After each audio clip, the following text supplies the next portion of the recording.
Tapi kalau yang ini belum ada debat ilmiah. Betul. Gitu. Jadi saya sebenarnya meminta, berharap gitu, para gubernur gitu, yang kewenangannya diambil dalam tanda petik secara paksa, gitu kan, lewat undang-undang ini, itu melakukan protes, ya kan, menuntut gitu kan kepada DPR RI untuk membatalkan itu.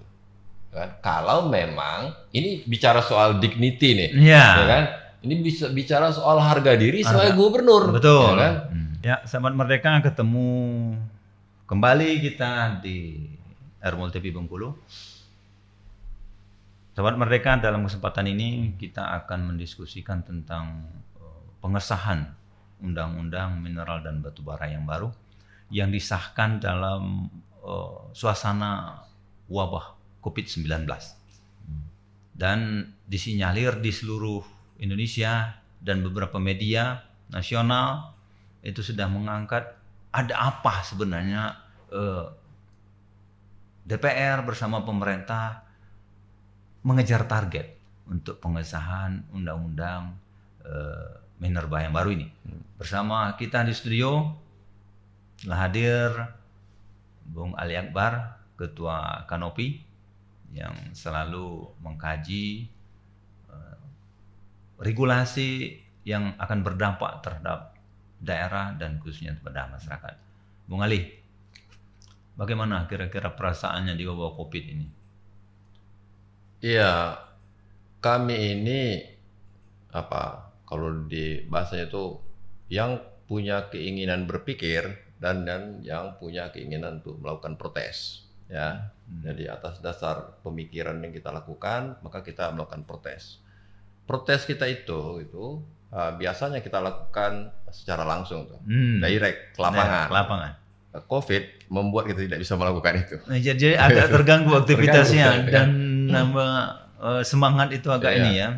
Dan kita mencoba mencari alternatif yang lain untuk melakukan agenda-agenda pressure group itu ya. Tapi kita belum menemukan agenda pressure group yang paling efektif atau yang lebih efektif atau minimal yang sama efektifnya dengan turun ke jalan. Jadi belum ada yang bisa menyaingi efektivitas dari turun ke jalan. Oke, Bung Ali. Mudah-mudahan melalui Airmul TV ini akan menyampaikan pesan-pesan Kanopi, Bang Ali sebagai ketua di Indonesia, tentang kondisi COVID dan keinginan aktivis untuk menyuarakan pemikiran-pemikirannya. Bang Ali, kita tahu Undang-Undang Minerba beberapa hari yang lalu setelah disahkan oleh DPR. Bagaimana komentarnya, Bang Ali? Senang, kecewa? Saya kalau sebagai orang Indonesia itu menyakitkan. Menyakitkan ya. Karena itu disahkan oleh wakil rakyat, gitu kan. Yang termasuk kita memilih kan? Yang termasuk kita milih, walaupun saya nggak pernah milih juga, gitu kan. Karena saya agak bukan tidak paham demokrasi gitu, tetapi ya saya belum menemukan orang yang tepat untuk saya pilih. Tapi ya terlepas saya memilih atau tidak memilih, itu adalah wakil rakyat yang seharusnya paham betul gitu, paham betul ini negeri itu dibangun untuk bicara soal jati diri, bicara soal kekuatan politik, bicara soal kekuatan ekonomi, bukan kekuatan korporasi. Gitu, betul. Kan? Bukan justru memanjakan perusahaan, tidak kayak begitu. Dan kami melihat undang-undang yang baru itu semangatnya adalah semangat melayani korporasi. Itu yang kami lihat, dan itu menyakitkan. Jadi menyakitkan undang-undang yang baru semangatnya melayani kooperasi. Bang Ali Akbar. Ada kira-kira kajian Kanopi poin-poin yang sangat menyakitkan itu tentang apa saja? Ya, yang pertama itu seluruh kewenangan daerah diambil. Seluruh kewenangannya. Jadi mulai dari urusan kebijakan, perizinan, sampai ke urusan pengawasan itu diambil semua oleh pusat. Ya kan? Yang selama ini spirit reformasi itu justru mendistribusikan keadilan sumber daya. Keadilan. Ya, itu yang jelas tuh. Itu satu poin. Yang kedua, kita melihat ada kata gitu yang diberikan kepada perusahaan dengan bahasa yang disampaikan adalah bahasa jaminan. Jadi bagi perusahaan yang ingin melakukan perpanjangan PKP 2B-nya, gitu kan, perjanjian karya pertambangan batubara, maka negara menjamin akan memberikan itu. Artinya, mau dia berkelakuan sebusuk apapun di belakang, ketika dia diberikan kata jaminan, diberikan perpanjangan, itu kalau bukan menjadi pelayan perusahaan, menjadi pelayan korporasi. Walaupun setiap tahun kan ada hasil evaluasi dari Menteri Lingkungan Hidup, merah atau apa segala macam. Tetapi dengan undang-undang yang satu ini sudah tidak ada gunanya lagi itu berarti. Kalau bahasa letterless-nya ya, bahasa simantik yang kita lihat kan jadi kayak begitu.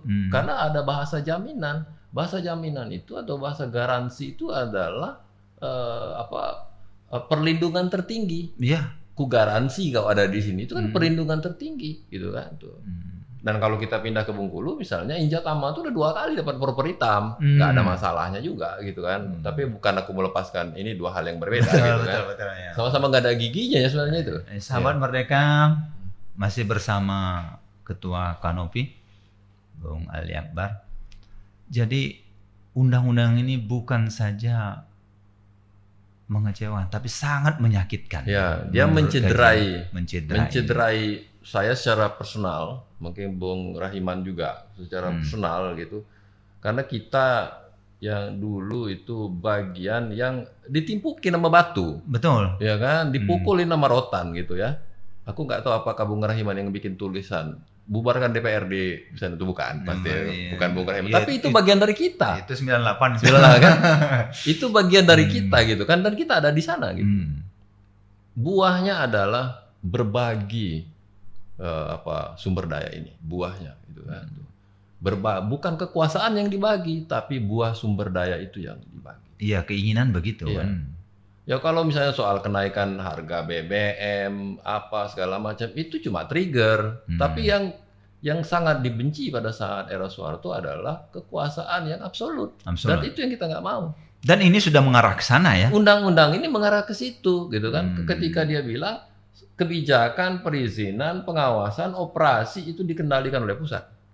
Ya karena salah satunya regulasi sebelumnya kalau mau melakukan perpanjangan itu harus menyiapkan dana cash berapa di rekening itu kan udah sangat. Makanya itu semuanya dipangkas. Tapi Bung Ali, menurut kajian Kanopi ada pemerintah daerah yang melakukan sanggahan atau memberikan perlawanan terhadap undang-undang ini. Nah itu yang saya agak bingung. Karena di tracking media kita gitu, Kanopi ini kan juga punya afiliasi, iya, kan? betul. Tidak keluar dari batunya organisasi ini kan, ada banyak teman juga kan, banyak jaringan, banyak jaringan juga kan, dan terutama di wilayah-wilayah yang punya sumber batu bara besar kayak Kalimantan Timur gitu-gitu, tidak ada sanggahan. Jadi saya agak bingung juga gitu kan, kenapa gitu sebuah wilayah gitu kan, seorang gubernur atau 45 orang anggota DPR gitu, yang kewenangannya diambil secara pusat oleh undang-undang ini gitu, itu nggak ada riak. Sementara mereka itu bukan dipilih pusat ya, tapi dipilih oleh rakyat. Iya, mereka dipilih oleh orang Kalimantan Timur, oleh teman Kurupang kan gitu kan. Ya di sini kan dipilih oleh kita kan gitu, tidak dipilih oleh pusat gitu. Dan mereka aku nggak tahu, antara tidak tahu, tidak mengerti situasi gitu, atau dibuat tidak mengerti. Para politisi ini agak membingungkan juga. Mungkin karena politisi terlalu sibuk dengan urusan COVID-19, gitu kan. Yang kalau di Bengkulu ini nggak ngaruh juga itu kan. Pertumbuhannya juga maut. Hari ini 53 katanya kan. Udah bertambah lagi. Udah bertambah lagi kan. Jadi terlalu sibuk dengan urusan COVID-19 yang mungkin dipolitisir juga kalau di Bengkulu ini kan. Ya agak membingungkan itu. Yang jelas itu apa hubungannya sembako dengan pengobatannya kan? Pencegahannya. Betul. Jadi maksud gua Ya, tapi kita lepaskan itu. Ya. Tapi faktanya adalah tidak ada satu gubernur pun. Kalau kita bilang bupati nggak mungkin karena kewenangan bupati udah diambil oleh PP 56 tahun 2016 Iop kemarin. sudah ada di gubernur ya. Iop sudah di gubernur. Nggak ada protes. Tidak ada sanggahan, begitupun dari DPR gitu. Tidak ada sanggahan. DPR pun tidak ada yang ku dengar. DPR meminta kepada gubernur gitu untuk memberikan sanggahan kepada DPRD itu nggak ada. Nggak ada sama sekali ya. Belum kita nih udah berapa hari ini kan? Berapa hari ini? Masa hari ketiga kan? Itu yang akan merasakan betul sebenarnya gubernur, DPR sebagai orangnya, apalagi mahasiswa kan? Iya. Jangan-jangan belum mengkaji itu karena diliburkan di rumah terus semua. Nah itu masalahnya gitu kan. Dan agak tidak fair juga. Jadi banyak kawan-kawan bilang penetapan undang-undang mineral dan batu bara ini itu menciderai keadilan. Karena ketika orang dirumahkan gitu, mereka bersidang. Iya. Ya kan? Ya, jadi mereka bersidang tentu orang dalam situasi yang di mana pergerakan sangat terbatas kayak sekarang. Orang harus karantina diri gitu kan, ya, orang harus melakukan social distancing atau physical distancing gitu kan. Nah mereka bersedih, ini menciderai keadilan dan ini yang membuat banyak kami gitu ya, yang berjejaring secara nasional ini menyatakan ada apa, kenapa Anda begitu bernafsu gitu untuk mengesahkan. Iya, ini yang menjadi tanda tanya kenapa DPR bersama pemerintah sangat bernafsu untuk secepatnya membahas atau mengesahkan undang-undang ini. Menurut kajian Kanopi mungkin dari list daftar yang harus memperpanjang perizinan atau yang harus ini mungkin cukup banyak itu sehingga harus dipercepat ini mungkin. Ya, ada 7 sebenarnya yang dari daftar yang kita buat itu yang memang perusahaan-perusahaan besar gitu ya. Di mana saja dong? Rata ya. Rata itu di Bengkulu pun ada kan karena mereka perusahaannya perusahaan induk kan. Kayak Adaro itu kan, Kaltim, Primakul, Arutmin itu kan perusahaan-perusahaan besar semua. Itu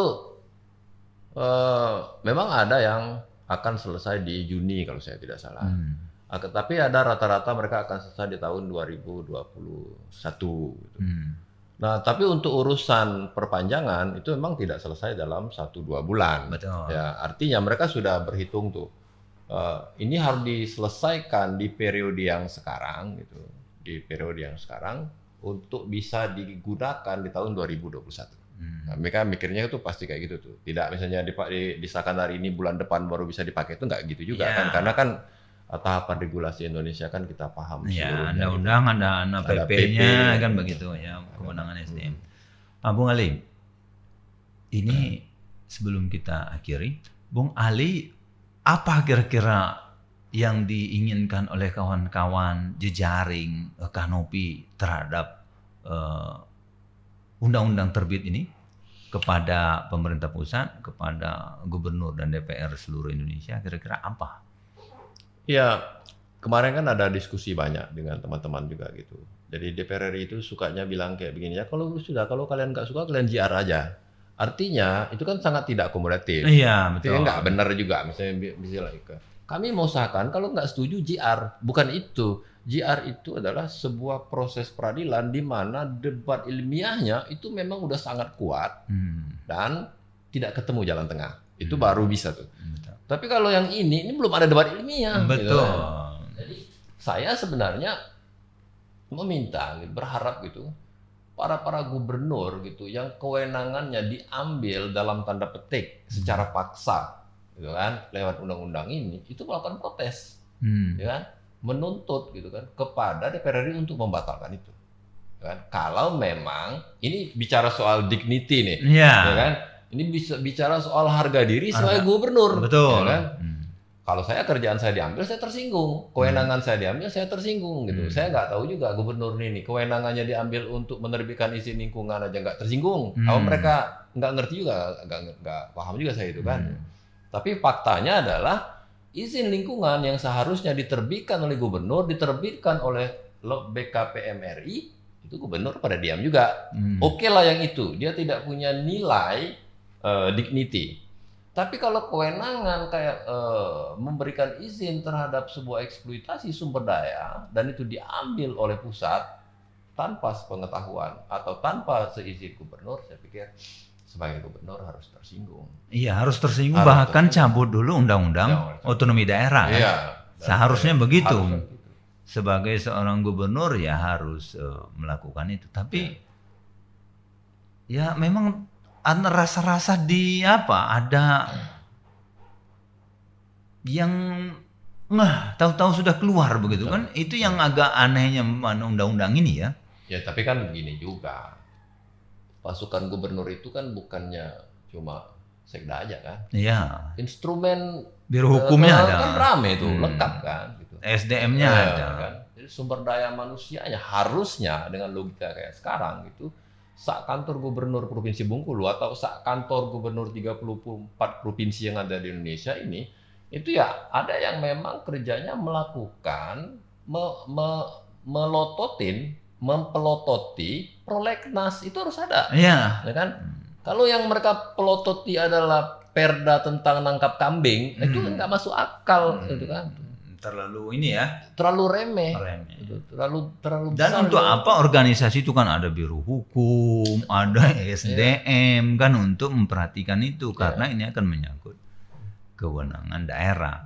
Nah, sementara gubernur selalu untuk berupaya meningkatkan pendapatan asli daerah. Kalau sudah dia pangkas semua. Ya kalau diambil sama mereka terus apa lagi? Ya kan? Nanti mereka akan bilang ini kan bagi hasilnya ditingkatkan dari 1% menjadi 1,5%. Bukan cuma persoalan bagi hasil yang kalau di Bengkulu saja itu juga tidak berkontribusi besar terhadap ekonomi. Betul, Bukan cuma itu, tapi memunculkan orang-orang yang mempunyai kesempatan untuk membangun kerja-kerja politik, untuk membangun kerja-kerja saintifik. Dan itu butuh logistik. Nah, logistiknya itu berasal dari sumber daya. Nah, kalau sumber daya udah diambil orang, nanti akan muncul itu adalah generasi yang tidak punya kemampuan secara logistik untuk tumbuh. Kita akan jadi ya negeri kuli, ya kan? Akan menjadi provinsi kuli karena kenapa gitu? Orang ini kalau semua logistik sudah diambil sama yang lain, kita cuma bisa jadi penikmat remah-remahnya. Nah, jadi sahabat Merdeka, kita akan jadi bangsa kuli, provinsi kuli, jadi masyarakat kuli. Tetapi yang paling penting ya sebenarnya cabut saja dulu undang-undang otonomi daerah. Jadi kita kembali ke sentralisasi. Gimana Bung Ali? Setuju kira-kira? Ya, dan itu akan memunculkan banyak korban. Ya, karena juga orang sudah tidak mau. Sentralisasi itu barang lama. Sentralistik itu adalah kerja-kerja kolonial. Betul. Ya kan? Dan orang nggak mau itu. Jangan coba-coba juga melakukan hal yang seperti itu kan? Ya. Ini namanya bikin masalah baru gitu. Kan? Ya, tanda kutip masih desentralisasi. Tapi mulai kewenangan tadi ditarik semua ya. Nanti di samping Minerba, apalagi akan yang ditarik oleh pusat atas kewenangannya. Nanti. Ya, yang di depan mata kita itu ada omnibus ya, ada undang-undang payung ini, omnibus law. Ada berapa? Saya lupa. 9 atau 12 klaster yang akan diurus, gitu kan? Dan itu dipegang oleh pusat. Nah, artinya gitu. Undang-undang otonomi daerah itu juga dia jadi undang-undang yang nanti kalau saya bilang wajib saya kena marah pula sama kelompok yang lain. Maksudnya saya sedang mencarikan kata yang tepat gitu kan ya. Dari kata tidak mempunyai nilai, tidak berguna gitu ya. Iya, hampir tidak berguna lah ya. Tidak berguna gitu. Undang-undangnya ada tapi gunanya nggak ada. Gitu. Ya sekedar untuk pelaksanaan pelantikan, pemilihan gitu-gitu saja ya. Tapi esensi dari otonomi daerahnya sudah hilang. Sahabat Merdeka masih bersama Bung Ali Kanopi, Ketua Kanopi, Bung Ali Akbar. Kanopi kita ketahui memang sangat concern ya terhadap lingkungan, terhadap masyarakat pinggiran, masyarakat miskin. Untuk selanjutnya Bang Ali kita akan diskusikan tentang bagaimana nasib masyarakat terhadap regulasi undang-undang yang baru ini. Kita istirahat sejenak.